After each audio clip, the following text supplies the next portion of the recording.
warm greetings on behalf of Wednesdays for Water, an initiative of the W4W Foundation, a think tank built as a citizens collective. We welcome you to another session. Wednesdays for Water, as you know, is a water conversation series towards understanding better the nuances of water conservation and management. The objective is to engage with water experts, grassroots practitioners, policymakers, activists, and youth to learn their thoughts and ideas about these complex intertwined issues which are associated with water and the possible solutions they are working with. We have expanded to have more activities like Friday Waters and the Monday Munching, besides organizing water workshops, water talks, seminars, special courses, and conference panels to continue the water conversation in various possible ways. I hope you have really looked at our YouTube channel as well as website www.w4w.in to get more details. We have all the details there. So today we have Professor Madhu Verma, Dr. Madhu Verma, and also one of my mentors whom I have looked up to for last many years since I am venturing into the water sector. And she is going to talk about economic valuation and green accounting of water. So before I invite her, let me just give you my naive or basic understanding of what these things are about. Because in our Wednesdays for Water, we have been talking about bringing this difficult and complex science into as simple possible as we can. So we all know that Agenda 21 and Dublin Principles in 1992 have put the concept of water as an economic good in the global agenda. There has been widespread debate on the treatment of water as an economic or social good or even both. And now we are also talking about water for mental health. Water is already being traded alongside gold and oil on Wall Street. Economists have developed several models to assess the economic value of water. And I know Madhu ma'am is already working on ecosystem services for quite some time. And the cost associated with the managing of water. Regardless of the methods of estimation, the sustainable use of water requires that the values and the costs should balance each other. So I can go on, but there are many things where we have seen many reports, and if you really look through the references of it, you will find Madhu ma'am really working on it. So I'm really honored to invite Dr. Madhu Verma from World Resources Institute to deliver the keynote speech today. And more importantly today, because it is our 100th session of Water Conversation, which we started in April 2021. So a brief introduction of Dr. Madhu Verma before we get into listening to her speech. Dr. Madhu Verma is the Chief Economist at the World Resource Institute, New Delhi. Prior to joining WRI in December, she worked as Professor of Environment and Developmental Economics at the Indian Institute of Forest Management, the Ministry of Environment and Forest and Climate Change Organization. And for 25 years, it's actually there I met her during my PhD research and fieldwork on Bhopal lakes. Her expertise includes ecosystem services, valuation, green accounting, conservation finance, and incentive-based mechanisms, mainly for forest, water, wetlands, land as such, and Himalayan ecosystems. She is Fulbright Nehru Environmental Leadership Fellow, where also we share some commonalities, being Fulbrighters. And she is also a holder of a Leadership in Environment and Development UK Fellowship, World Bank Fellowship awardee under WEOFP. She's mainly does action and policy research and has over 35 years of work experience and led many influential projects. And if I can list those projects, it will be never ending, but I think we should save the time to listen to Madhu ma'am and really work on discussing the issue which she is going to present to us today. So thank you so much, Madhuji, for joining us today, especially with such a short notice of invitation, because we were really hunting to hear someone on this 100th session occasion. So over to you, and please give your keynote speech, and then we take basically questions from all the participants who are here. Thank you. Thank you, Mansi, for this very generous introduction. I think you can start sharing the screen because it is in your hand. Somehow my laptop is not allowing me to share the screen. So, of course, Mansi, I'm so honored that you're given me this chance on the 100th session of Wednesdays for Water. This is such an important task that you have taken up, and you are just, taking it forward in a very, very, I would say, with great passion that you're taking it forward, and you were able to connect such a large population of people to and those who are concerned about water, not just those who are directly concerned, but everybody is concerned about water conservation.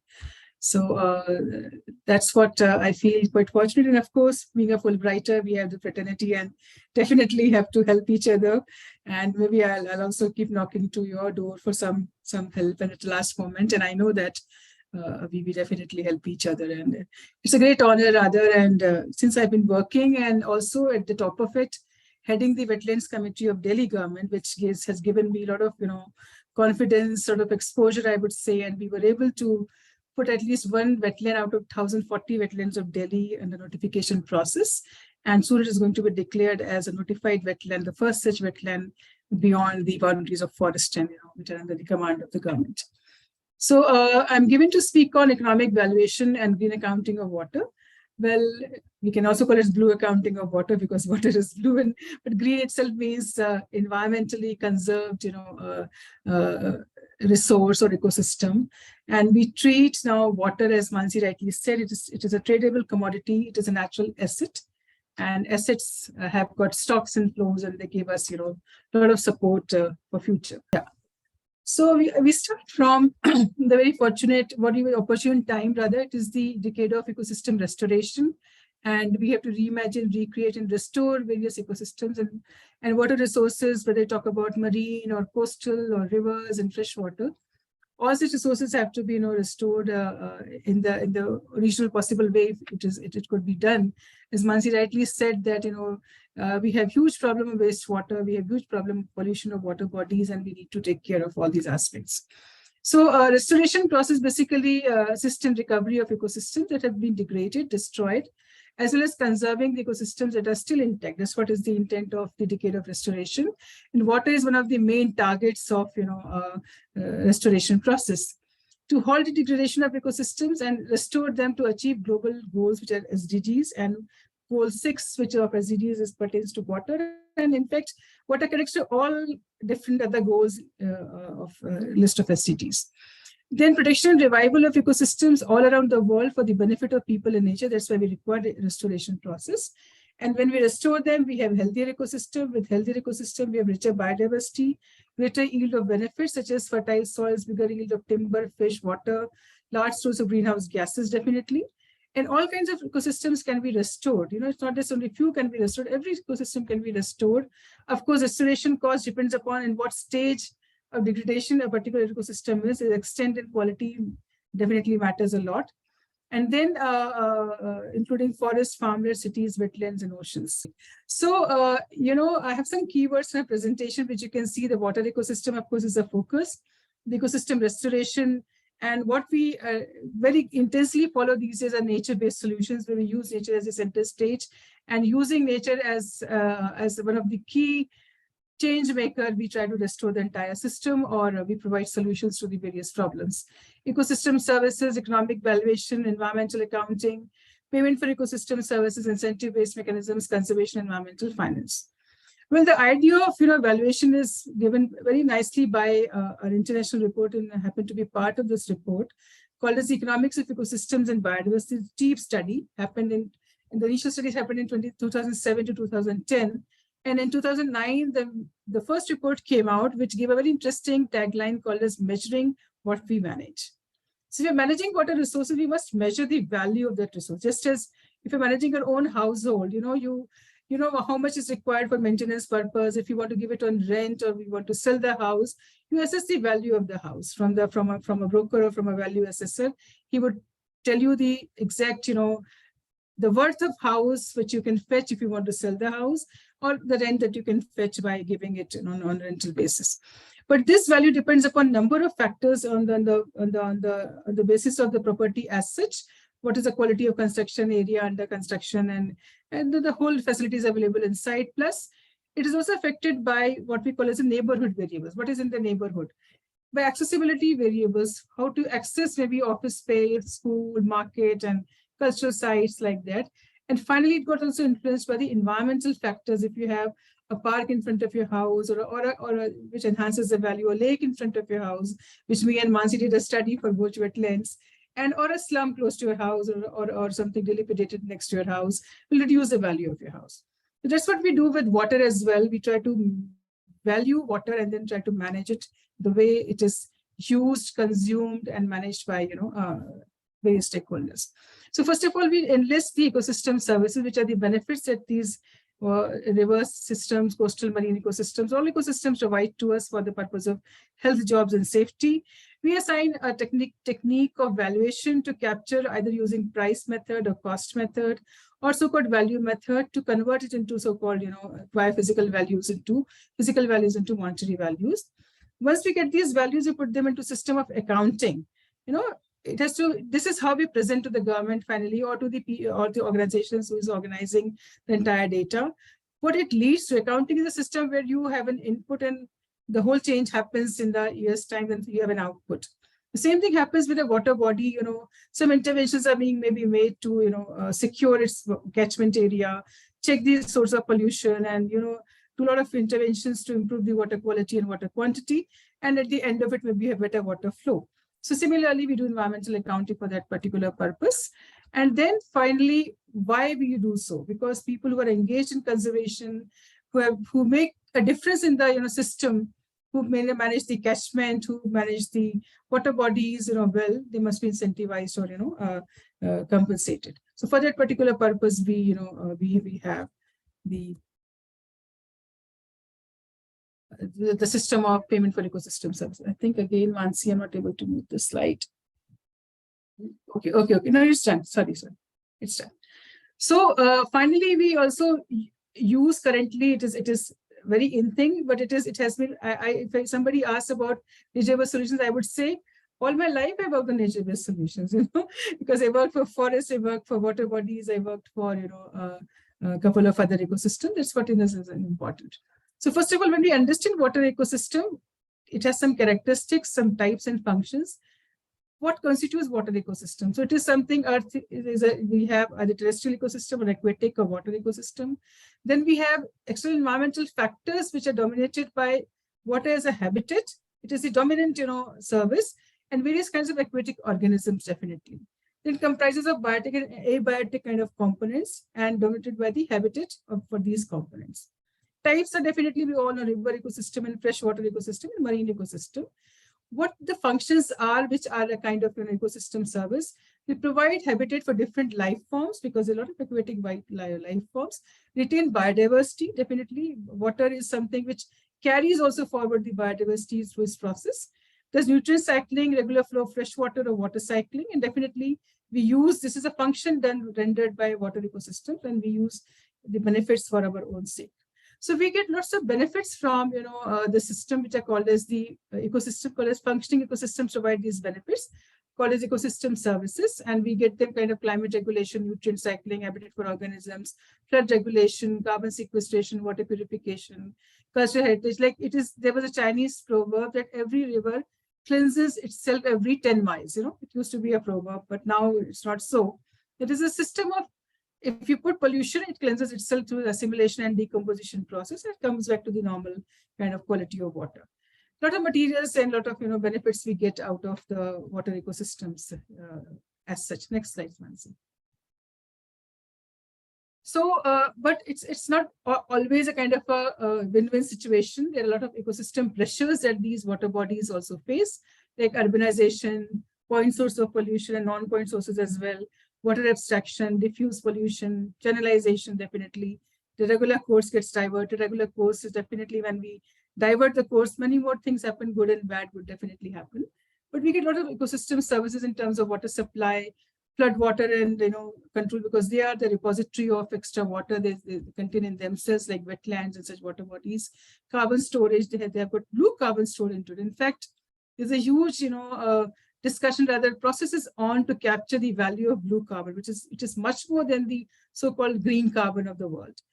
Biodiversity, but we haven't talked much about blue carbon. Biodiversity, which these ecosystems contain, They provide recreation, like in Bhopal, anybody who comes, you take them to the lake because it gives such a beautiful waterscape value, and it looks like, a sea rather than a lake.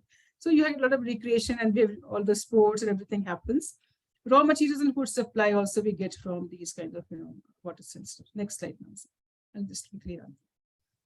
So this is the ultimate diagram came out of, huge process which happened during the Millennium Ecosystem Assessment, happened in early 20s, where I happened to be part of this process as well. And we got a classification of ecosystem services like provisioning, food, freshwater, wood, fiber, fuel, regulating, which controls the entire system, which brings back the system into normalcy, like climate regulation, flood regulation, disease regulation, water purification. Plus, we associate lots of cultural benefits to, such ecosystems like aesthetic, spiritual, educational, recreational. And there's a backstage, activities happening in these systems, like soil formation for the terrestrial ones, primary production in the water bodies, and nutrient cycling in the water bodies, is happening, and which provide all these kinds of ecosystem services. And they support so-called the human well-being. Our security, our basic material for good life, health, good social relations happen when we have enough available from these, ecosystems like water body. It is also said that if next World War has to happen, it will happen on account of water, competition for water, definitely, the access to water. And because of sufficient availability, we have freedom of choice, and we have good level of, well-being, definitely. But when these things degrade, the availability also decreases, and we have a kind of a negative impact on the human well-being. Next slide.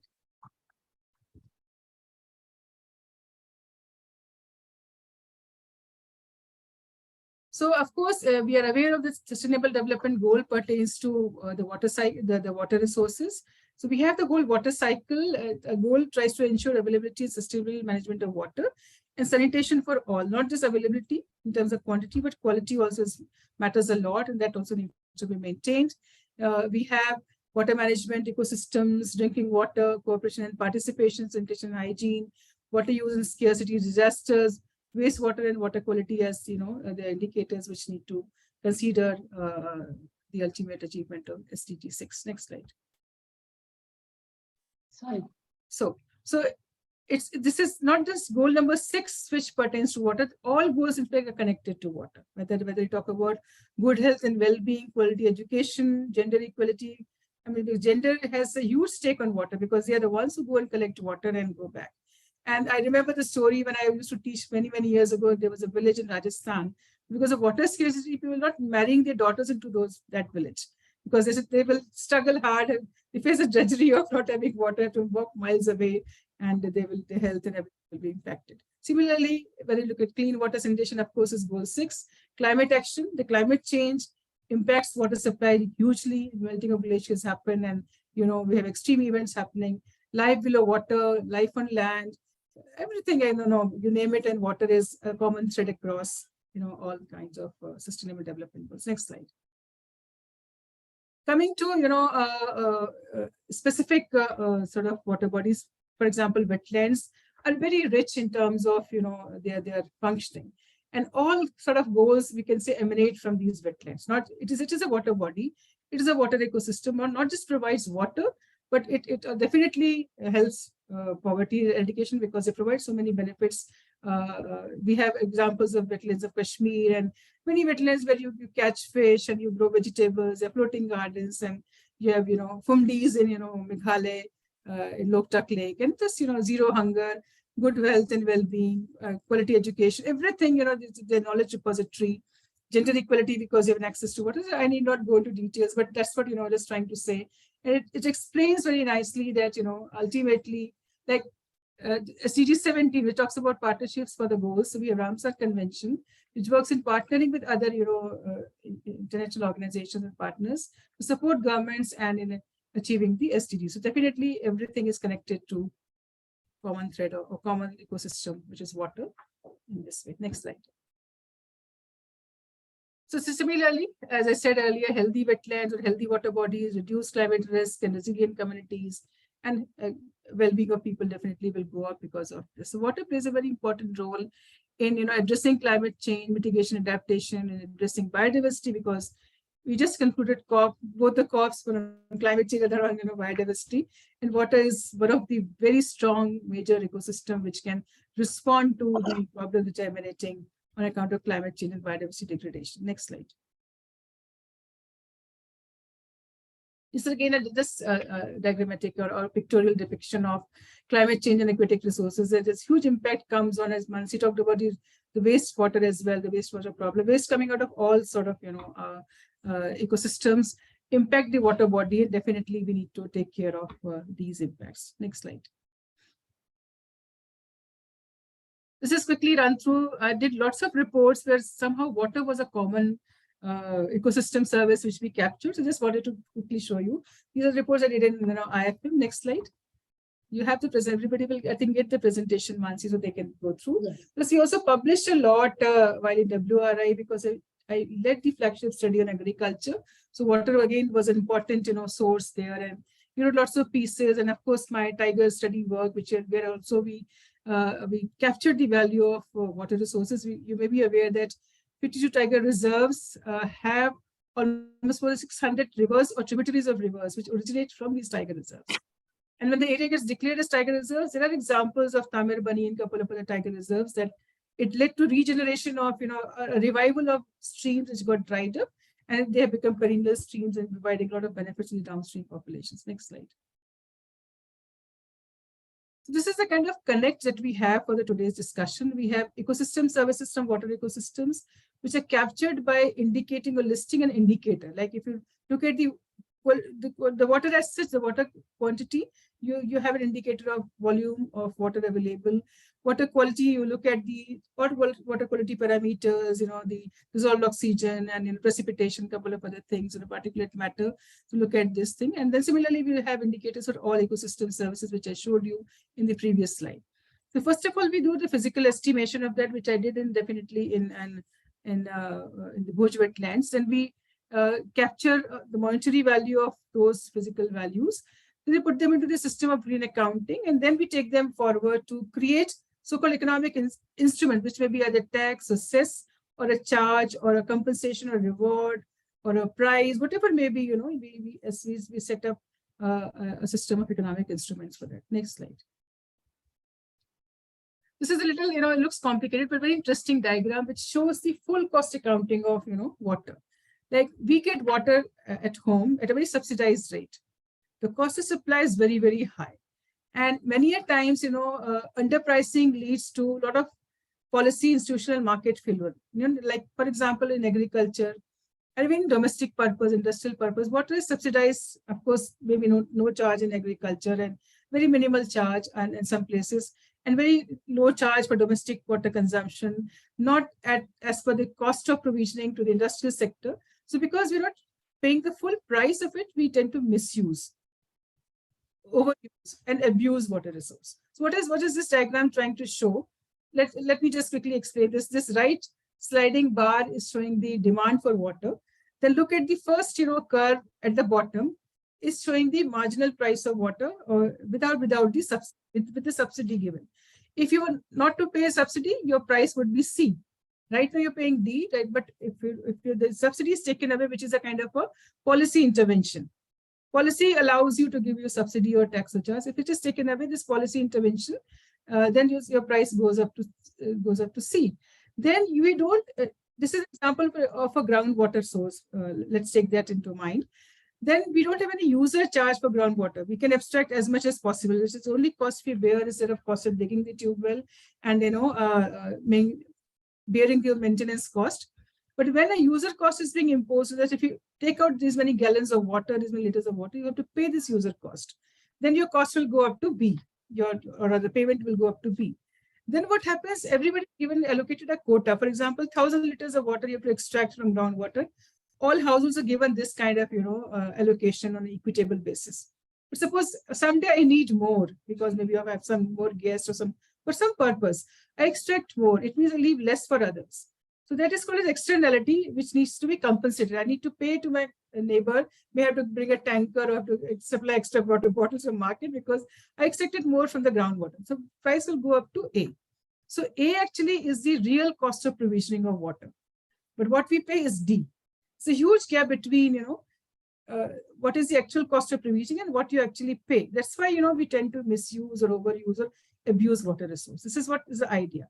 So when you put a subsidy or withdraw subsidy, it is a policy intervention.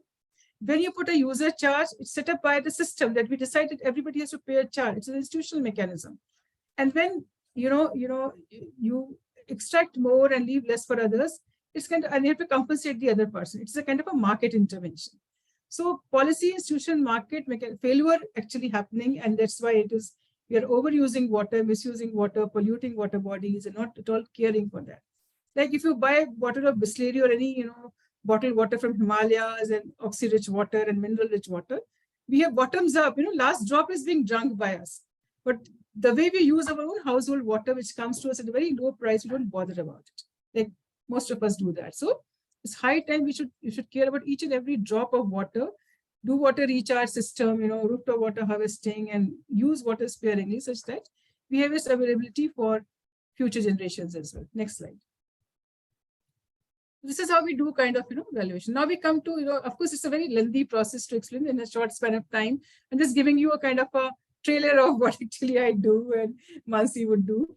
So there's an international system set up by United Nations Statistical Division. There's a London group of economics which worked with United Nations and developed system of environmental and economic accounting. And we have in 2012 the system came into being finally in 3 volumes. We have a central framework, we have experimental accounting, we have application and extensions, and we have these reports available separately for agriculture, forestry, fisheries, and water comes together. And then another report came out from the TEEP process, which is on the extreme right side. The larger pop out is the economics of ecosystems and biodiversity for water and wetlands, which has taken forward the SIA framework and applied it to different countries. And these case studies are available in the TEEP framework, which you can see how many countries have gone for accounting of water and have changed their entire, I would say, a combination of policies, or the whole formation gets changed, whole configuration gets changed, because you understand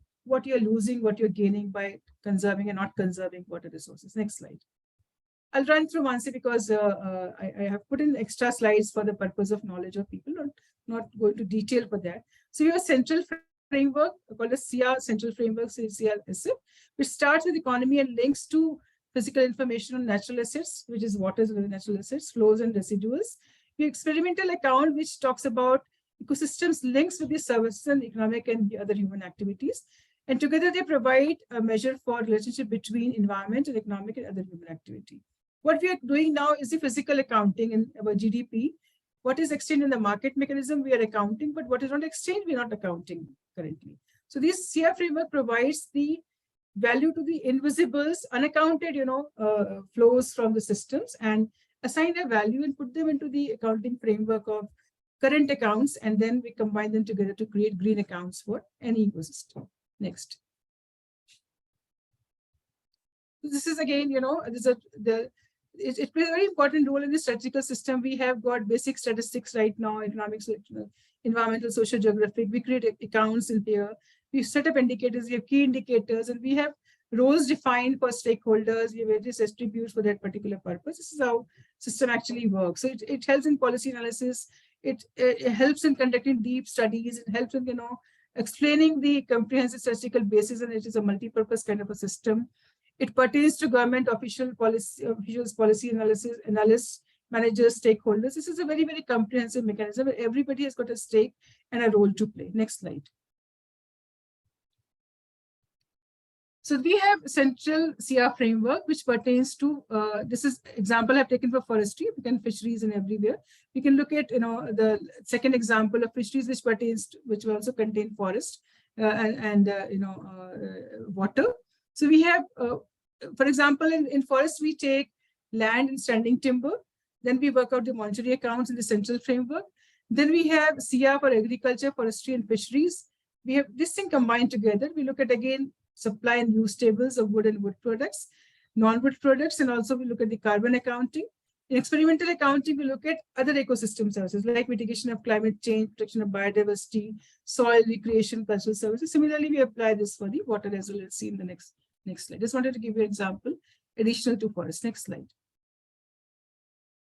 So now we come to CR for water. This is the document which came out in 2012 along with other documents as well, which talks about integrated approach for water monitoring, bringing together a wide range of water-related statistics across sectors into one coherent information system.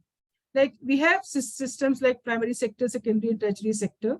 So how water is flowing across different sectors? What is the kind of consumption? And we monitor everything through this, kind of an estimates that we collect from the ground. So it provides a conceptual framework of hydrological information alongside economic information. It, of course, focuses on such SDGs to end poverty, protect the planet, and, of course, people to enjoy peace and prosperity. Of course, as we have seen, goal 6 of SDG, which is of water, includes calls for improving water quality by reducing pollution, which Mansi, how she introduced, eliminating dumping and release of hazardous materials, reducing the proportion of untreated wastewater, increasing recycling and safe reuse of water. This covers everything, in fact, what we are concerned with currently. And of course, we are aware of uses of water, but not the use value. That's what is the idea of providing, the value to water consumption and creating the green accounts, and let people. It's very interesting, rather very funny, I would say. Something which is explained in terms of textual information, stories, and like that, or kind of stories and maybe some anecdotes. You listen, you understand. But the moment you convert every impact into some monetary value, it has an impact on your mind. So ecologists we are notorious for putting value on whatever exists on Earth. But I think that is the best language that everybody can understand. This is my experience.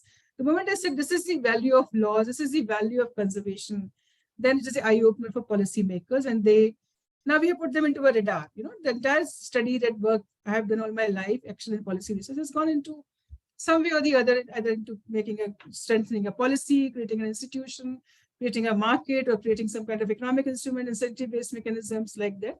It has happened. That's what we do. Next slide, Mansi. So, the same thing that we just talked about, forests broadly. So if you look at physical flow accounts of water, they are physical flows of water between environment and the economy. There's an exchange happening. Nature, whether you talk about forests or wetlands or rivers or the mountain ecosystems, deserts, urban ecosystems like that, so they are the providers of services to us, to the economy. They record abstraction of water by the economy, how water flows within the economy, and the return flows of water back to the environment. I have diagrams to show you. I'll just quickly run through those diagrams. They're a little complicated as well. But you can imagine this is a magnanimity of water supply or the water ecosystem, and how it reaches everywhere. I do a bit of singing as well, and I very, very carefully rather read the lyrics of various ghazals and songs. This is a ghazal of Jagjit Singh which says that "Ye to pani hai, aise to rasta mil jayega." So it's like that. So water is such a beautiful, I would say, entity which can find ways, which gives such a strong lesson to us, to our lives. Even if it is stones or rocks or thorns, water finds its way. So it is a very good lesson to the life. So that's what it is a cultural value that we assign to water, and we learn from it. And we, of course, we have holy rivers, and we call many rivers a living entity, like us. It happens in New Zealand, and many countries have followed that process. Then we talk about physical asset account. Just as we have other capitals of financial capital like money, physical capital like all the constructed things, and then we have human capital like trainings which go on. Then we talk about intellectual capital. Similarly, all the ecosystems constitute natural capital. And it does make sense to invest in natural capital as well. And we have examples where, like in tiger, I worked a lot in tiger reserves, and we proved through a study that a rupee invested in a tiger reserve leads to multiple times the value. For example, Sundarban Tiger Reserve, which is a wonderful function of waste assimilation of the entire Calcutta city, has got investment multiplier value equal to 530. It means if you invest a rupee in Sundarban Tiger Reserve, it gives you a return worth 530 rupees. No other portfolio can give you in this amount of return, which these natural ecosystems provide you. So we have physical asset account, and we create economic by converting into kind of monetary values, and that's what we are doing. And that's what's help us in, as I was discussing in the beginning, in kind of water financing. Why do you require money? This proves this is the value of water. This is the connect with the human and non-human population, and this is why it is required. You are required to invest in the natural capital of water, and that's why financing is required, which we argued in, in 15th Finance Commission, 13th and 14th Finance Commission, for forest, similarly for water as well. And of course, indirectly, we argued for water as well, because forests provide, many rivers, and it's a huge source of water supply in the country. Next slide. So this is how the connection happens. We have, if you look at point number 1 at the top, is this ecosystem extent account. What is the physical boundary or the region of it? Ecosystem's capacity to provide that, its condition, and what good condition or bad condition. What is the supply of ecosystem service? It shows the capacity. We come to ecosystem supply, create, use, and monetary accounts. Then we take this forward and create combined balance sheets, and then we talk about land, water, carbon, biodiversity, and then accordingly, we take decisions. I will go a little faster, Mansi. I'll take some examples. It just run through, I think, the tables now, diagrams, which people can just quickly see, and you can have it at leisure time. And then I'll just take quickly case studies, and then we can have a discussion. Yeah, so just go ahead. I think we've already explained this, indirectly. Next slide. So again, I've already explained. This is a summary of that, so you can go ahead. This also we can go ahead. We have already explained broadly. So this is what actually you just, I'll take this quickly 1 minute to show you the flows between economy and the environment. We must understand how things are flowing. You have economy. Economy is a user system which abstracts water for production and consumption purposes and puts in place the infrastructure to store, treat, and distribute water. We construct dams, we construct reservoirs, we have treatment plants, and then we supply water. So you see how water is coming from sea, from rest of the economic world economy. We were extracting water from upstream bases and aquifers outside the territory of reference we talk about. So we have the top, we have inland water resource system, which you can see in the above block at the top. The system of inland water, surface water, river, lakes, reservoirs, glaciers, snow, groundwater and soil water resources, and the natural flows between them. And then there are outflows. Not everything is going to the economy. They're also going to the downstream basin, because not every drop which falls in rivers, these aquifers, or these water bodies are captured by the economic system. The water also flows into the sea as well. This is how the system is having its flows or interconnectedness with the economy. So it does abstraction, and in return, of course, the wastewater is flowing back to the water bodies. Next slide. Then there are flows within the inland water resource system and the economy also happening. Within that, look at surface water, soil water, groundwater. They are also having a cycle happening between them. We have households, we have industries, we have water collection, we have sewerage.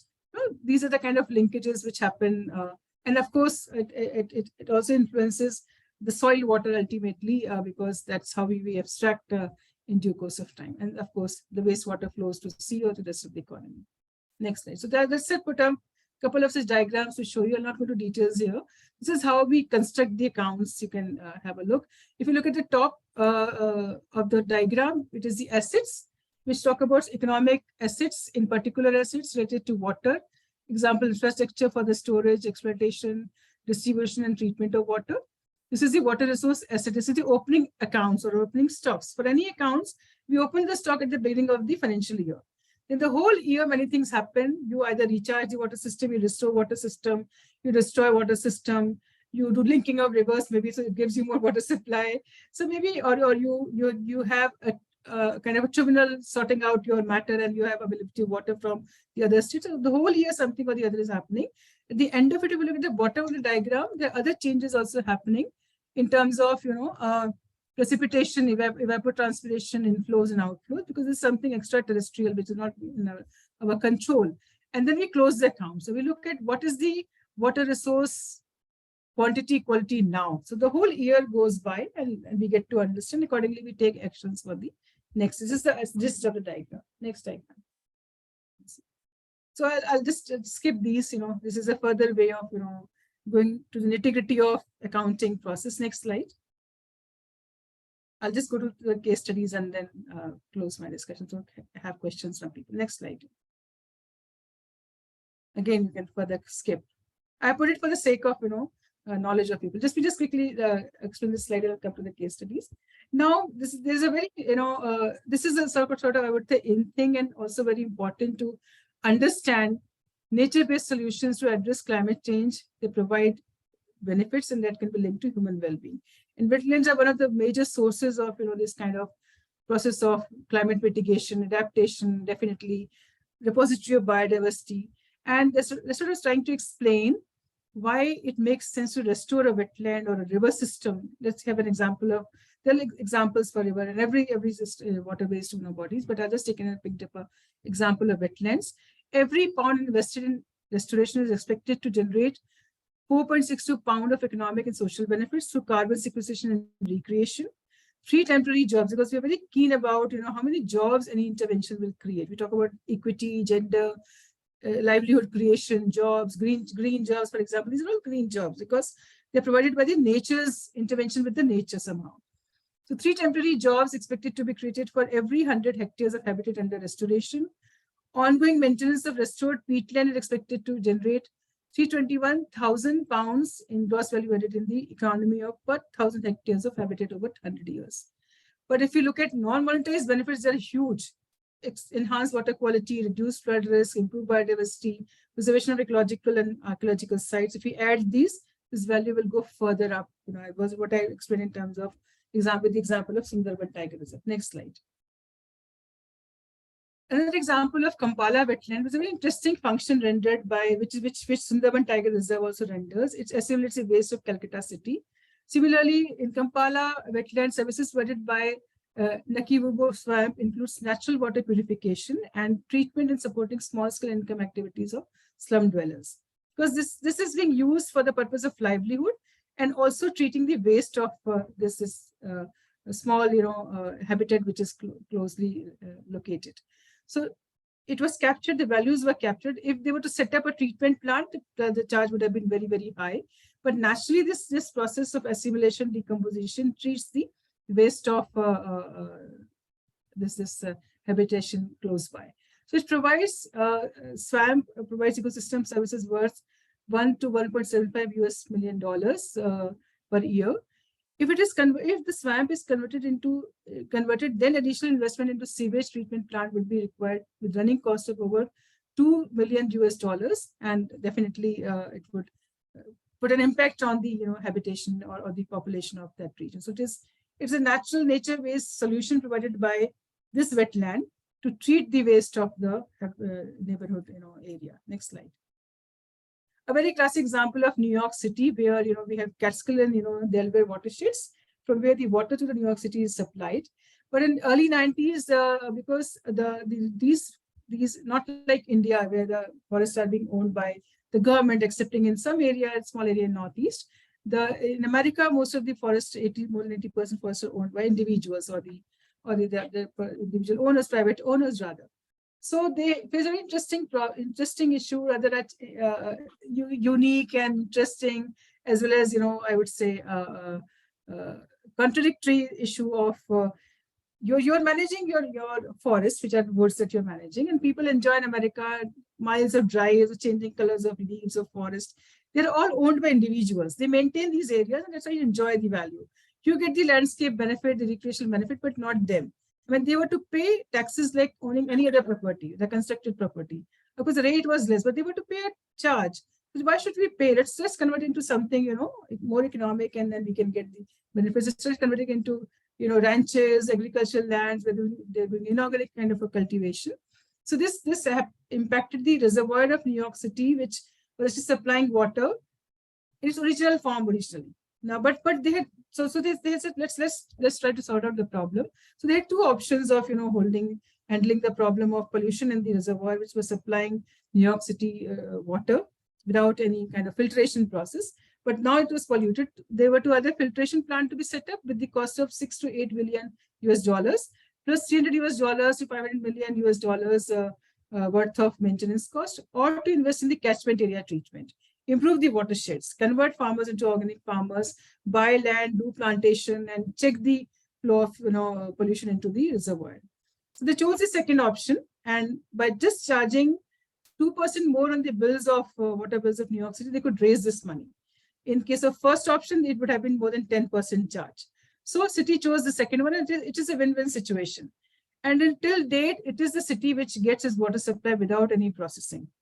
The original water which drops on, those catchment areas or to watersheds, it comes to the New York City without any water treatment plant. They're running the show, and there's no such case at all has come up for any contamination or pollution. This is a kind of a sacred space, like water should be maintained, and then without any filtration process, water supply goes on. Next slide. Oh, right. Thank you. So I thought, let me just quickly, one thing I just wanted to, I didn't put it up purposely because it would have been taken further longer. In case of Bhoj wetland also, we did the same thing. We had a list of ecosystem services. We worked out their values, and we set up a system of, a charge or a tax in front of the, population. And they responded very well to voluntary contribution for contributing towards a conservation fund for the Bhoj wetland of Bhopal city, and also paying money back to the Japanese government, the money which had come for restoring the wetlands of Bhopal city as a loan to the government. So thank you, Mansi, for this opportunity. I'm happy to take any questions. Yeah, thanks, Madhu. Thank you so much. I mean, it was the best masterclass I was really longing for quite some time. I mean, good dose for me as well, as I also teach water governance. But just to quickly brief you what I learned from you, but not literally that long. But you did start with the TEEB, the economics of ecosystem and biodiversity.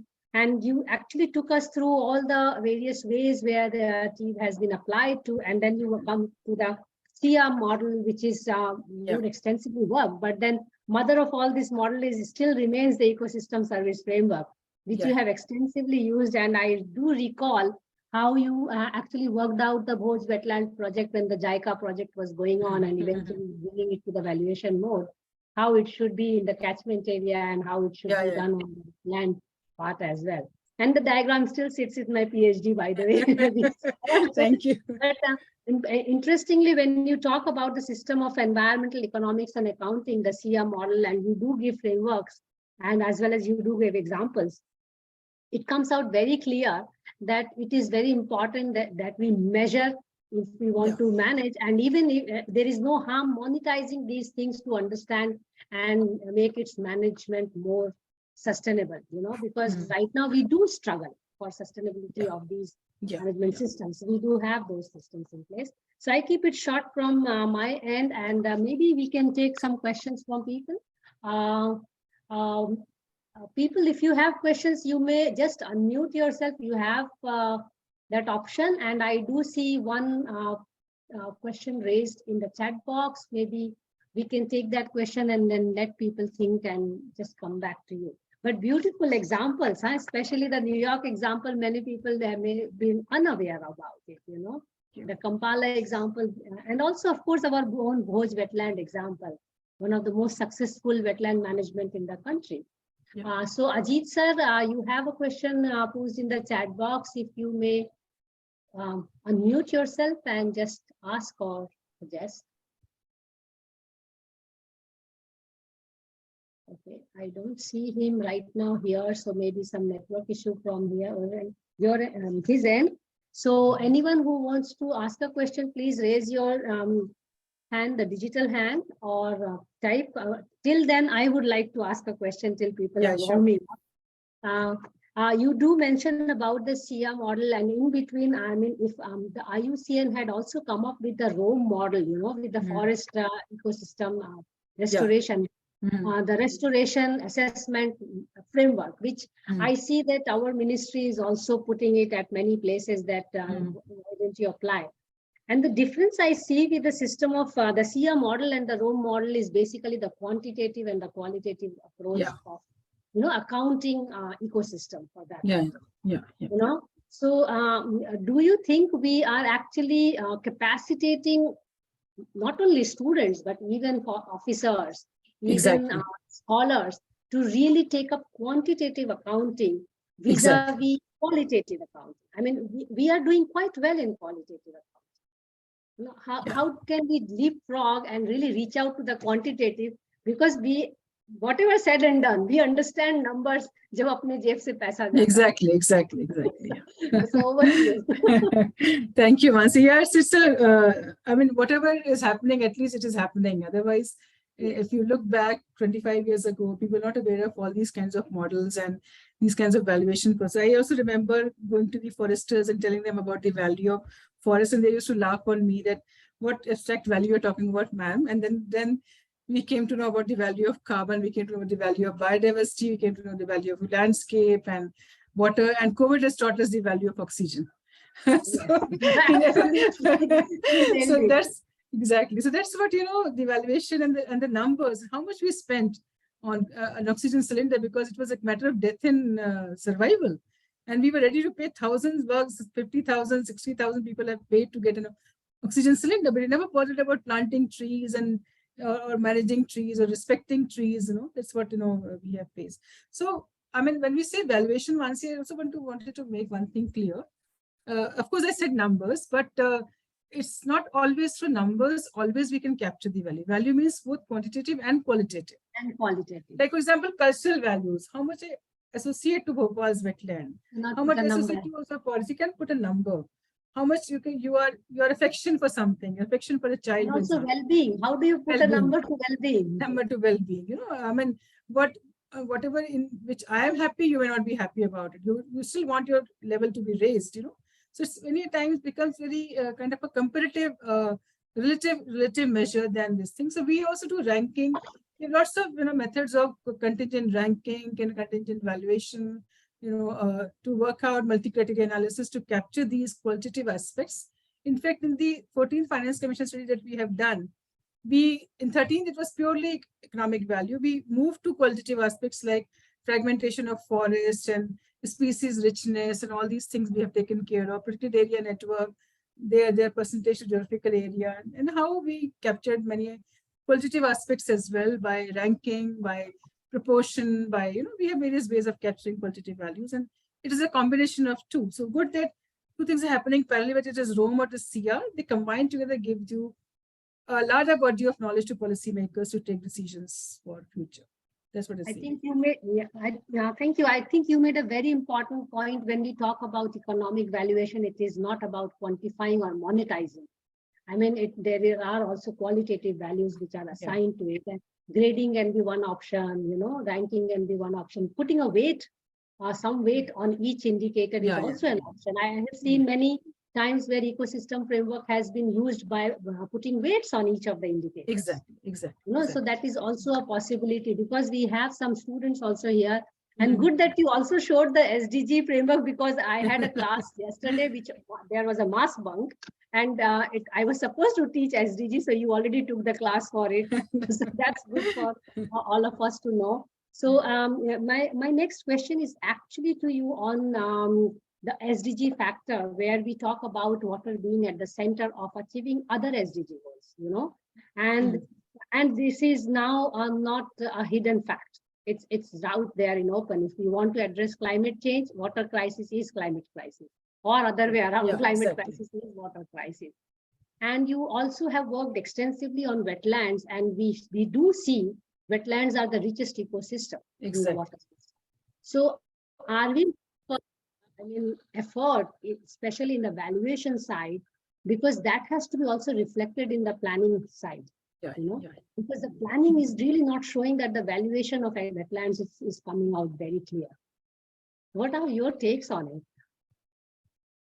Well, of course, a couple of organizations, there's Wetlands International, a couple of other organizations working towards it. And I did the pioneering work on bush wetlands, and then led to work on Loktak and Hooker ceremony wetlands. And then recently we looked at the wetland agriculture also, and a couple of things were considered. And so wetland, of course, they're becoming, in fact, within the forest, we have lots of wetlands inside forest. Let me take this example. But when we did valuation of forest, we took wetlands as forest. There's a separate valuation was done. And that's also another value.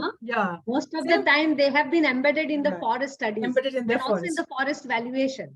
Exactly. So, but if you look at the value of carbon itself, it is much, much higher in wetlands as compared to so-called, which is visible as green. it is blue, which is capturing more carbon than, what green Yes. is capturing. Many In places, fact, not always, but many yes. places. But yeah, because oxygen is mostly produced by ocean, and Yeah, we exactly. also are, I mean, most of us are unaware that it's the ocean which is creating more oxygen than actually the land itself. So that is something which we are learning now. Exactly. But having said that, I mean, I see the Fawzia is putting a question. Or Fawzia, do you want to ask? Because I can go on and on with Madhu. Please continue. Yeah, Mansi, thank you very much, Madhu. I think brilliant presentation.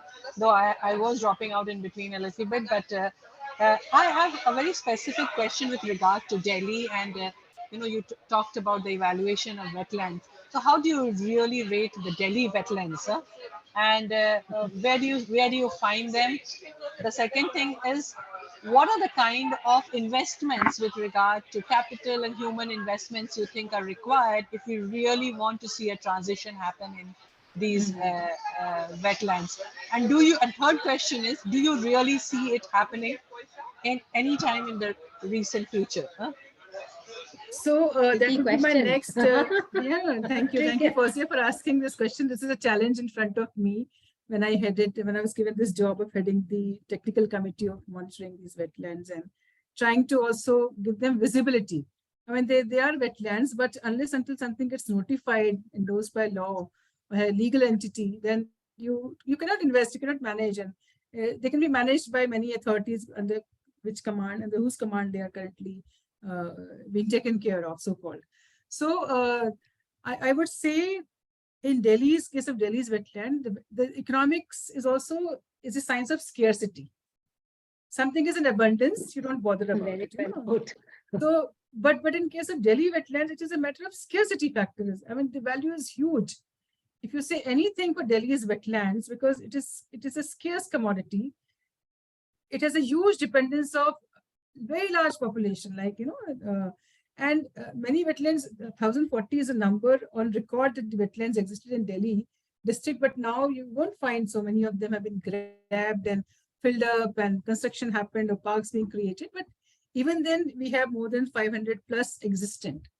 This is the idea, highlighting these. We have a whole detailed, sort of a checklist to understand the value of these wetlands. And I mean, to convince government, we try to put in those factors into consideration and said that this is the need. This is why there's a need to save these wetlands at the earliest, in a reward-putting manner. So it is a huge process to first of all set the data right, conduct the survey, collect information, set the data right, and then create a kind of make a case for Delhi's wetland. So when this is being done, then the next step definitely will to work out the economic value of ecosystem services from these wetlands, which people actually are using. Not that they're not using these, they're using but not putting any use value to that, and nothing is being paid back for. Why not, if there's a wetland around in my colony and I'm using this for recreational purpose or maybe extracting some water, why don't you give back something to that? It's not just so, and then engage, also have a responsibility towards conserving these wetlands, not just talk about rights from these wetlands, but responsibilities towards these wetlands as well. I think gradually it is an arduous task. It's also a great, sort of a question of who owns the responsibility. Because the moment it comes to owning responsibility, they shun. And sometimes it is a boundary issue, like Nazafgarh is shared with, Haryana. So it's very difficult to solve that issue, but we're working hard towards that to resolve that as well. So this is how we're trying to manage. And I have very positive thinking towards that and hopeful that things will be set right in due course of time. But something which nothing has been done for so many years together. I mean, we don't have a magic wand to change things overnight, but I think we have made considerable progress in that and be able to successfully endorse for one, and then gradually it will happen for others also. Thank you. No, thank you very much. Mansi, can I just have a quick follow-up question also on that? Go ahead. The current method or the mechanism, because I know there was some work that they had done on the Rajokri pond, for instance, which they keep talking about a lot, but they have reduced Rajokri pond to like 1/3 of its original size. and there I see a lot of concretization around it, and then I see it like they have put a boundary around it, and they have locked it also, so it's not even open to the community. So do you think that the approach towards that can be better than what it is currently? Definitely. See, you are working for people, but unless you engage them, they would not feel responsible. So this is the major issue of involving people and doing everything in a participatory manner. It is ultimately for them. Take their ideas, take their knowledge, take their information, take their support, and then it makes process of the government also easy to execute something in the system. So I think that's what should be done to save this for future. Yeah. Thank you. Mansi, over to you. Okay. Thanks, Fawzia, and I'm sure those who are working on water governance will also get this message very loud and clear, that it is eventually people who have to be participating in the governance process. Otherwise, it becomes extremely difficult. But I'm just taking forward what Fawzia was talking about and linking it with when we talk about economic valuation of ecosystems, and in this case, let's say wetlands and water bodies. And I want to bring the point of land grabbing or water grabbing, for that matter, which is an alternate literature which is now heavily being discussed in our policy domains. And when we see these wetlands and water bodies and we talk about their loss, we are, on the other hand, we are actually gaining land out of it. And land somehow has been valued more vis-a-vis water bodies, for that matter.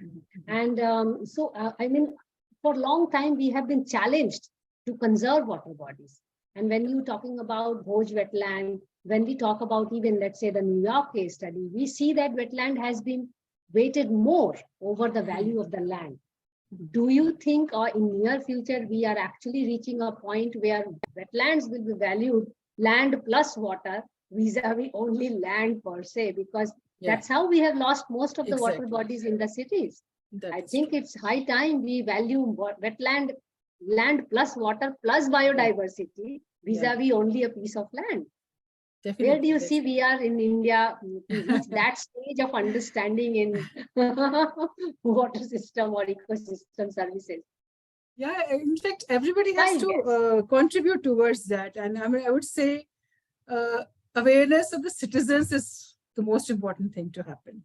Unless until we move, we have got all the power in our hand. Aam Aadmi ki, there's a dialogue, power ko kam nahi samajhna chahiye. That's what everybody has got, huge power. Powerful as citizens. Powerful. I mean, at least the governance literature talks about it, and at least people like you and me think about it and believe that. So in fact, where I live in Delhi, this very, very active Residents Welfare Association of Uday Park, where I live.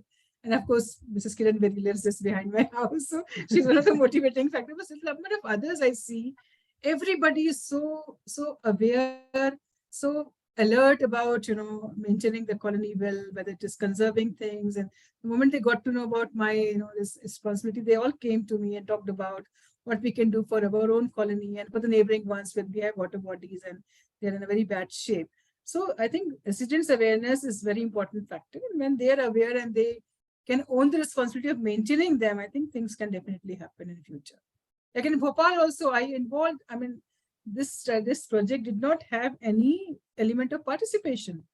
So I added another program. The JICA project, the JICA project. There's 16 engineering structure-based interventions, but nothing about people's participation. You're working for people, but not involving them in the process of decision-making and taking their suggestions or, making them responsible for what is happening over here. So we were the first ones to invite each and every one, all categories of stakeholders to IFM for a cross-table discussion. And then it did make a difference in, then we have things started like Nukkad Natak, exhibitions, this and that happened. And only after we had them, and they added an element sub-project of participation as well in Bhoj wetland. So it makes a good difference in, yes, absolutely.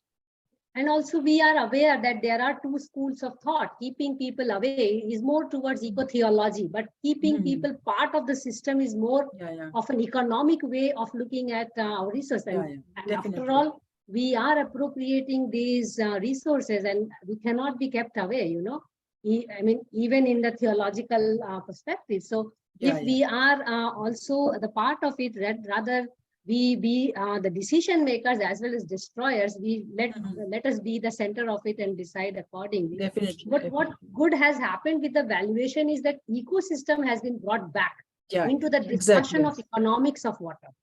And that I think that's a big achievement post sustainable development Yeah, goal. If yeah, if we say exactly. that. Mhm. Because for a long time, economics was at the front seat of water. But with all these frameworks coming up, ecosystem is back in the discussion. And it's Yeah, now, I mean, as you rightly mentioned in COP26 and 27, ecosystem, biodiversity were the center of discussion. yeah, exactly, exactly. And I think that's a big change and big achievement as far as Mhm, society is mhm. concerned. So we Yeah, are bringing back, even economics has evolved now where they're talking yeah, yeah, about exactly, economic. exactly.